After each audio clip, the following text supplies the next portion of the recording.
Well, I I'm really quite disturbed by the news of the day and the last week or so, and actually for quite some time. What's going on in Syria to me is a very repulsive situation.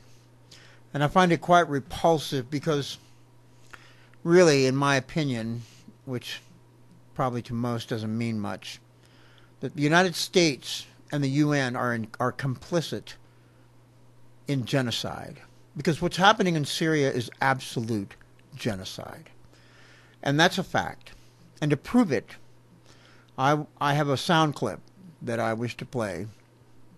The sound clip is of Marie Colvin's last report from Syria before she died from a shell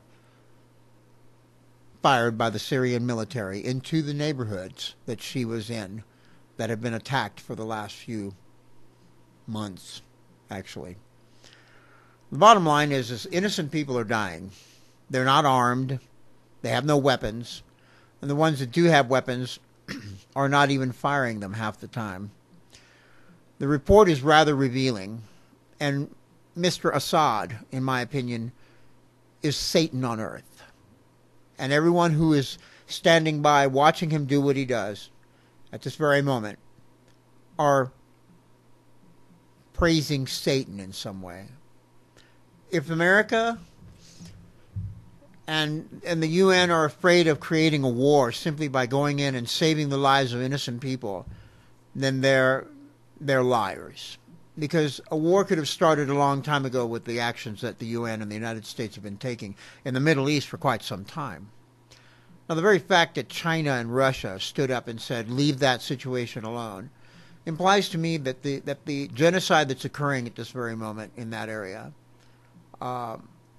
is intentional. And the very fact that the United States is not doing a thing, and the UN aren't doing anything, except sending experts in and people who are just going to stand around and go, yep, they're dying, basically supports some of the more conspiratorial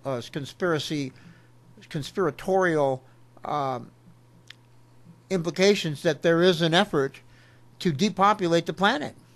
Perhaps what we're witnessing is simply a group of people who are just unnecessary in the plan being eliminated systematically and being allowed to be eliminated by the powers that be. The very same powers that be that felt it important to rush into Iraq, to rush into Libya, to rush into these places where, let me see, abundance of water and an abundance of oil exist. Now, it's true Syria has a large army, much larger than most. But while Israel is screaming and shouting about Iran and its nuclear weapons, why aren't they saying anything about what's happening in Syria? Personally, I think the whole thing is a sham. I think the world leaders are delusional. They keep telling us the economy is getting better. The homeless shelters are filled to the brim, and more are beginning to go to those doors, and there is no room. They say that the unemployment rate is dropping, but really what's happened, I believe, is people no longer have homes, and so they have no place to have the unemployment checks come to, so they can't file anyway. They have no address. You can't file without an address, you know. And good people who've lost their livelihood and their homes aren't going to lie. They're just simply going to give up. People, I implore you, as the Supreme Court whittles away at your rights, as the federal government passes executive orders to bolster pharmaceutical industry while people's homes are falling away because of the lack of employment, and the lies keep being perpetrated, stop this madness. Get out of your denial and face the facts. No Republican or Democrat is going to save you. There is no hope in the political system that is based on an economic system that is based on petroleum dollars. Drilling for more gas and drilling for more oil is not the answer. And remaining slaves to a petrochemical system is sure suicide, economically and health-wise. Now, I'm going to take a brief moment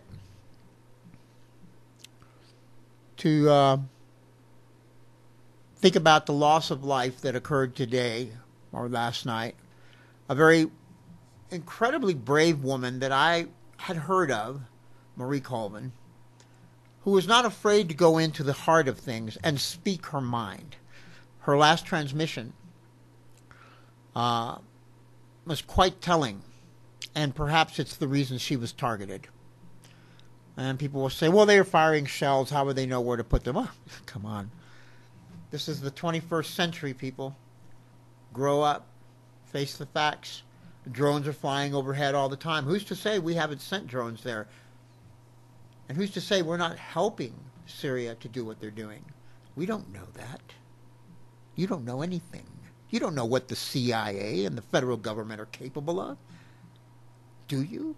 Can you honestly tell me that? So, a moment of silence from me. And I will play Miss Colvin's last report. I'm at ground zero, and I'm seeing what is being hit. Civilian buildings are being hit. There's been absolutely ferocious shelling this morning, starting at about 6:30 in the morning.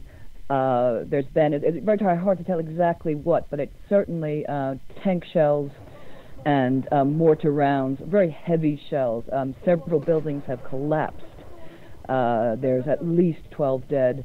The only place that people are being treated, the field clinic, the building next to it, a shell fell right on top of that, lit on fire.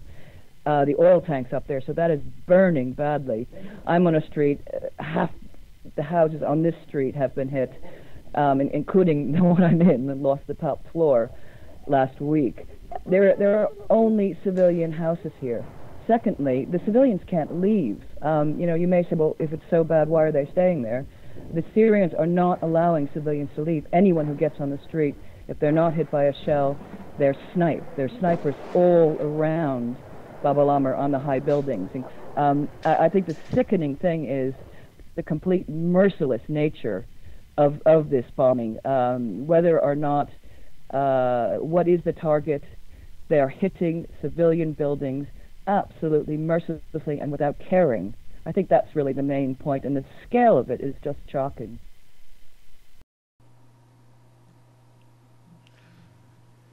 So there you have it. Ms. Colvin's report.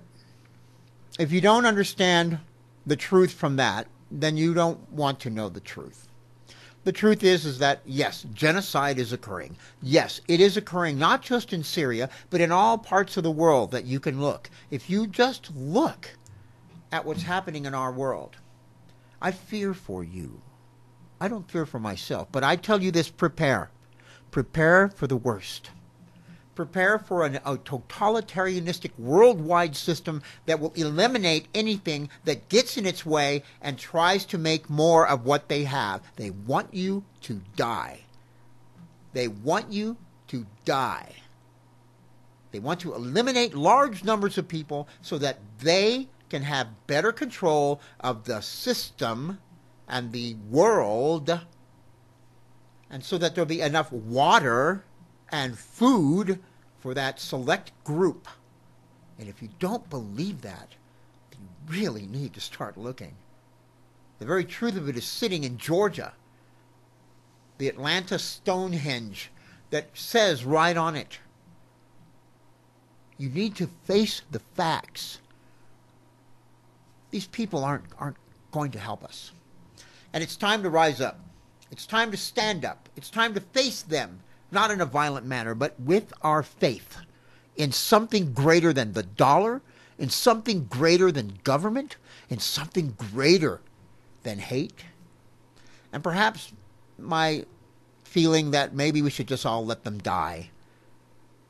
And then eventually there'll be no more us and them, but only just us. Might be true.